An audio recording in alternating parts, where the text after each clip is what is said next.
I'm gonna catch a ride to the ring. Tyson Tyson's still feeling good. He's trying to prove that, age is nothing but a number. And I understand. Unc.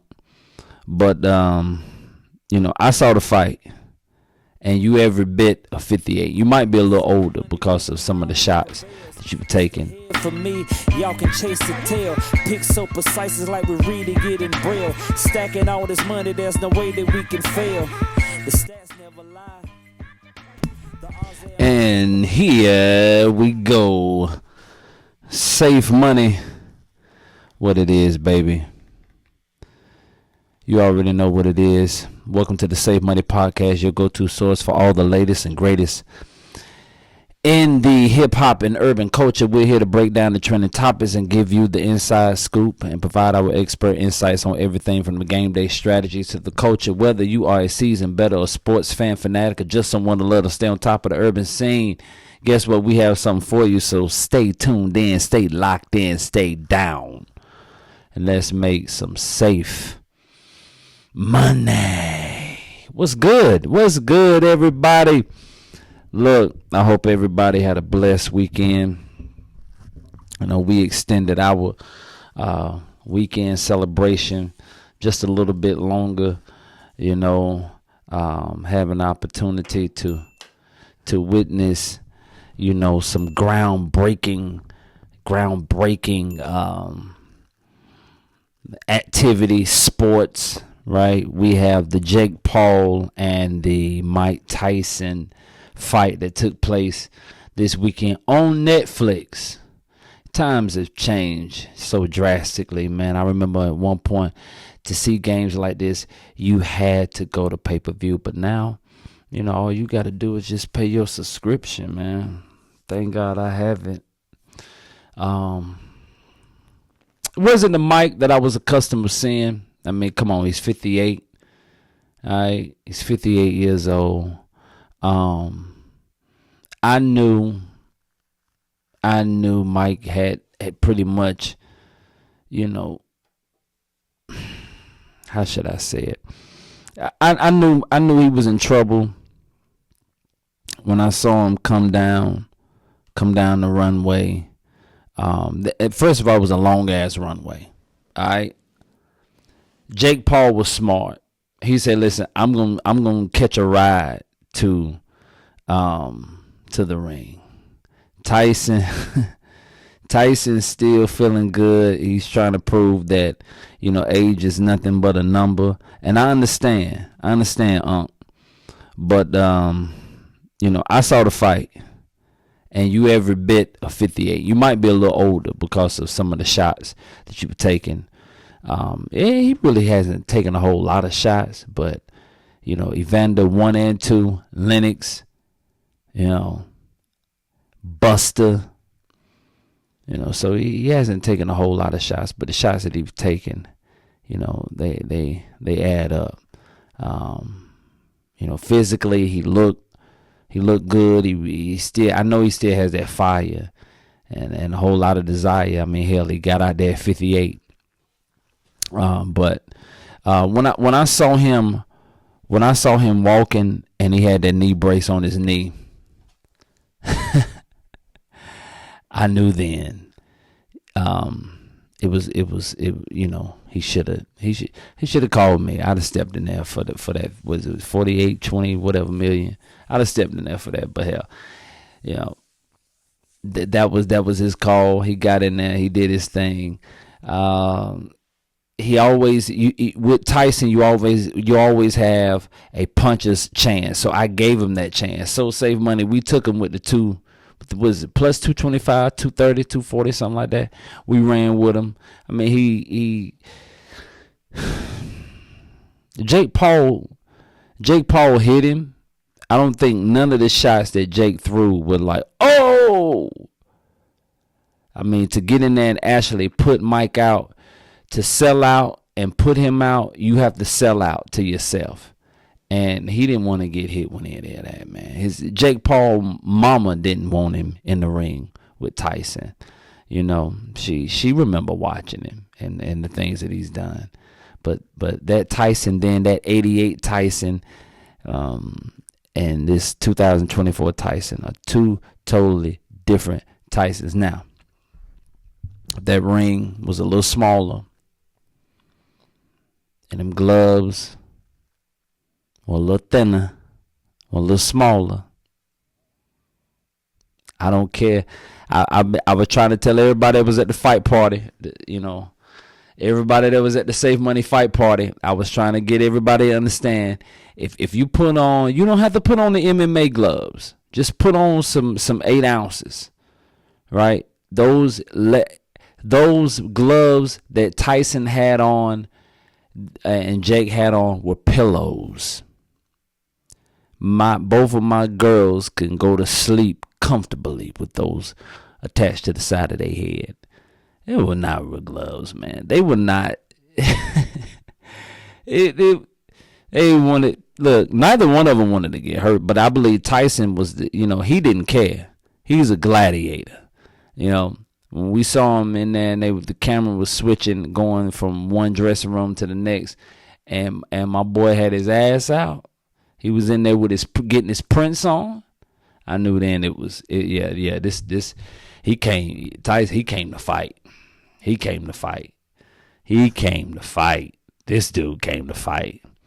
But yeah, had the gloves been smaller, and had the gloves and the ring been smaller, I think we would have gotten a better performance out of Mike. Just, you could tell that his athleticism has depleted itself. It's gone.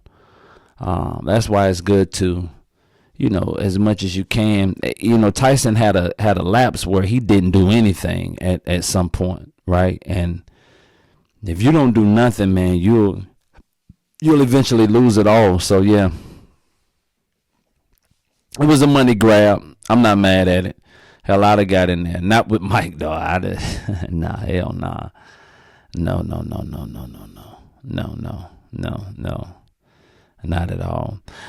Next on our list is, we're going to jump to UFC. Yeah, man. Jon Jones. God, dog, the GOAT. Listen, I had Jon Jones winning this fight in the second round. He had Buddy in the first round. He just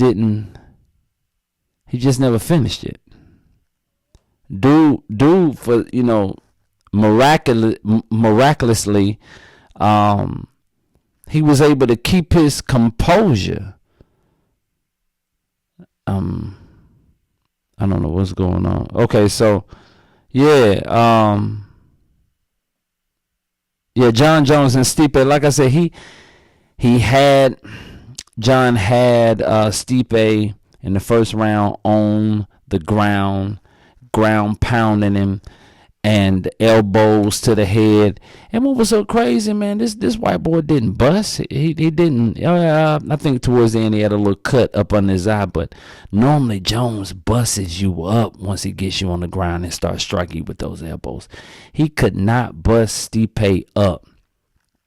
In the interview, post fight interview, the GOAT Bones Jones talked about Stipe and how massive his head was, and he did. He had his head like a one of them Candy Corsos.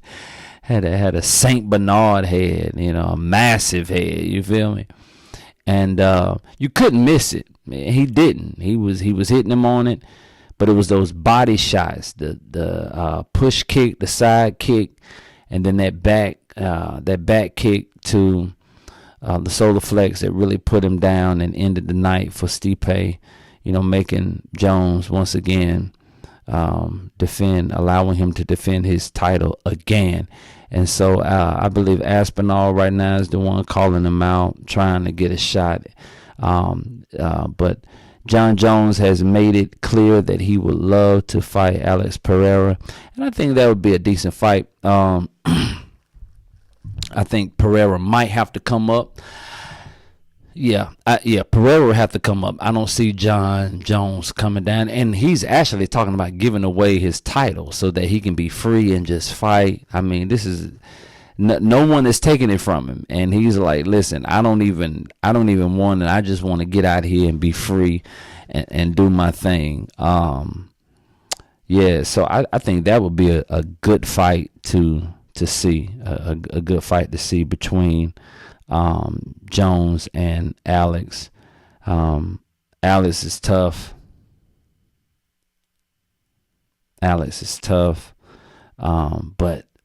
But Jones he always finds a way to win, right?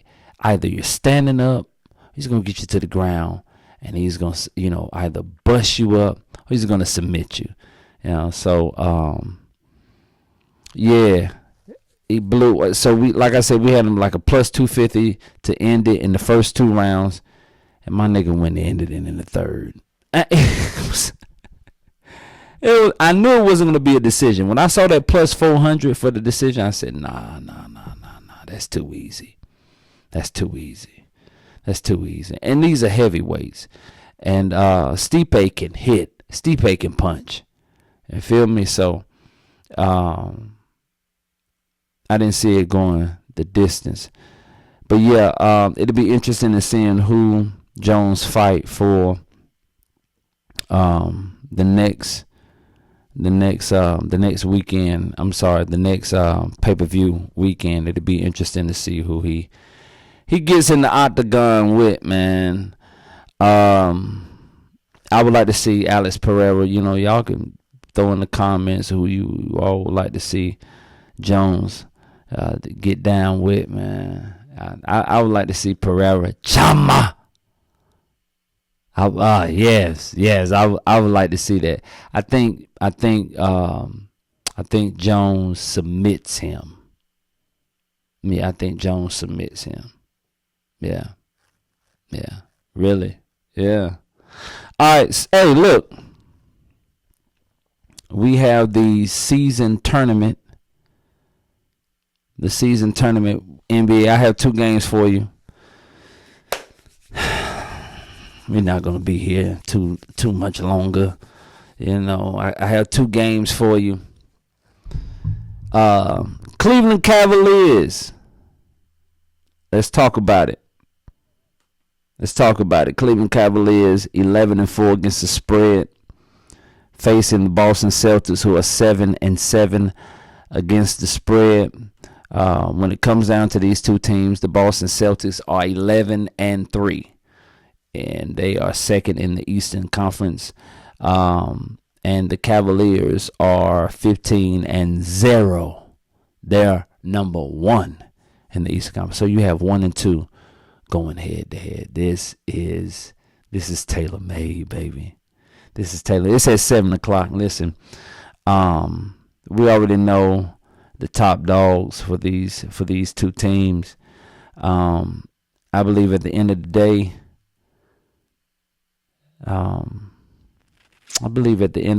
we can count on the Cavaliers remaining undefeated. They're hot.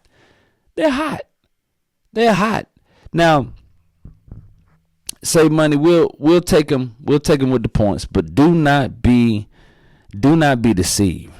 Oh yeah, your boy 2 Picks Shakur is gonna have him somewhere with the line of money. Listen, follow us on our social media platforms right here. Instagram, safe_money365. Facebook, safe money 365. TikTok, safe $365. Follow us. Look, we're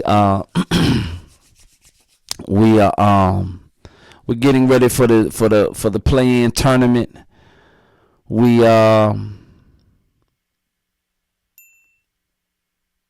have the Boston Celtics money line at a -225. Does anybody see a problem with that?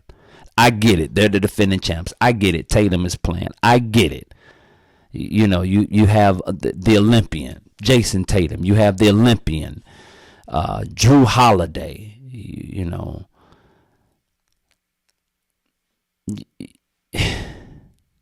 You got champions out there. I get it. I get it. All that is good.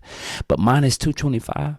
I mean, you're saying basically that the Cavaliers do not have a chance, and I disagree. I disagree so much that I'm willing to go on a limb, and I'm willing, save money. We are going out, and we are willing to take the Cavaliers, the Cleveland Cavaliers. That is, we're going to take them with the points. That's game one of your two-pick Chicago. Game two take place at 8 o'clock. It's going down in Memphis, Tennessee. You heard? We have the Denver Nuggets. We have the Denver Nuggets and the Memphis Grizzlies. They're going head to head on tonight at 8 o'clock. The Denver Nuggets are 7-5. They're 6 in the Western Conference Final.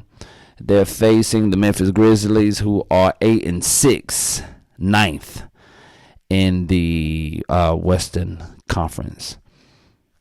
Boy, man, this is a head-to-head matchup, man.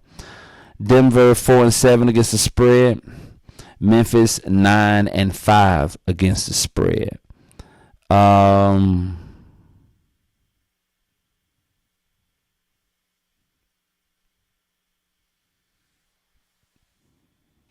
Money line for the Memphis Grizzlies is minus 170. Once again, they're 8-6. When it comes to Denver, they're 7-5. The money line is plus 145. They're dogs, but they're not. This is a pretty heavy dog in a sense, right? I mean, 145, 150.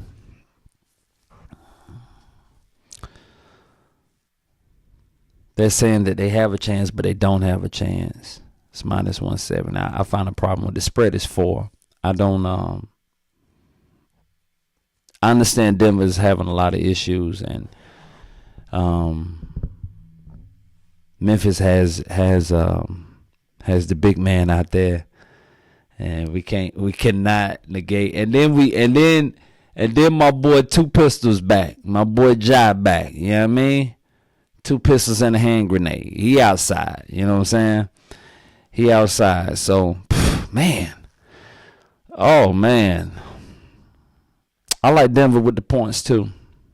I believe Denver's going to keep it. It's going to end up being a tight game towards the end.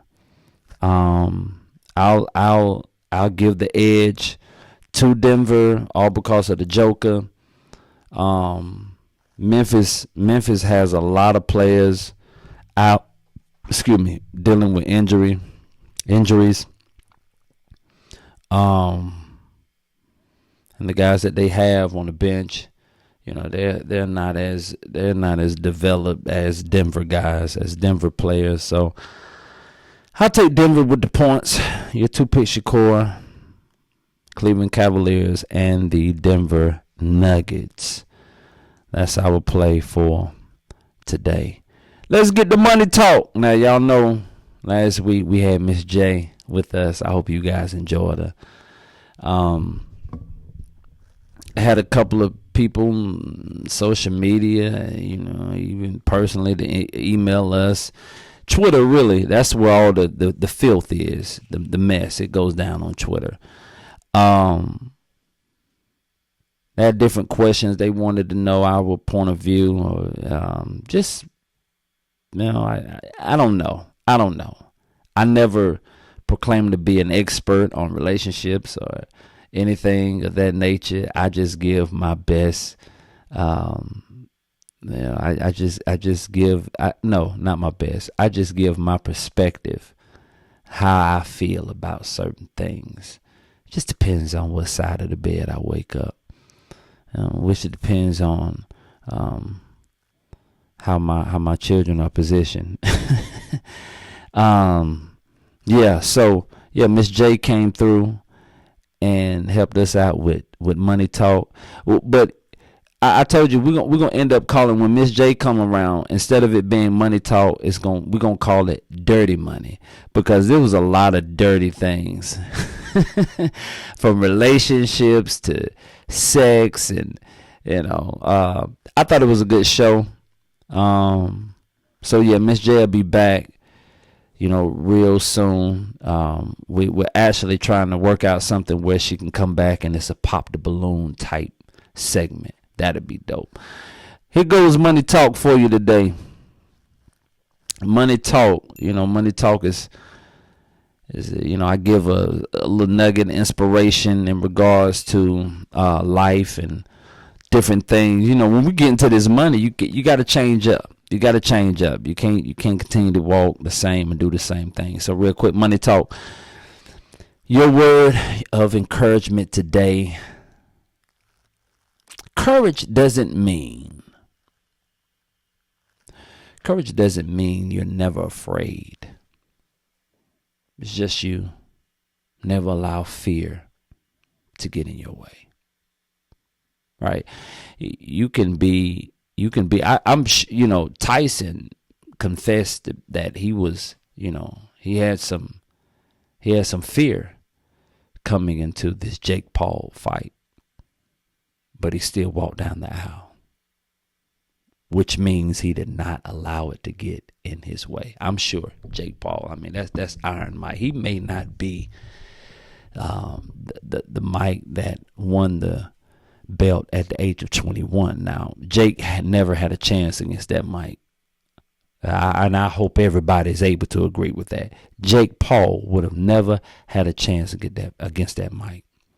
And I know Jake had some fear, but he signed up, he got down the aisle, he stepped in the ring, and he fought, which suggests he did not allow fear to get in the way. Don't allow fear to get in your way. You can be afraid, you can have some fear, some anxiety, but do not allow it to get in your way. Courage has the ability to remove fear and move forward. Cavaliers, Denver Nuggets.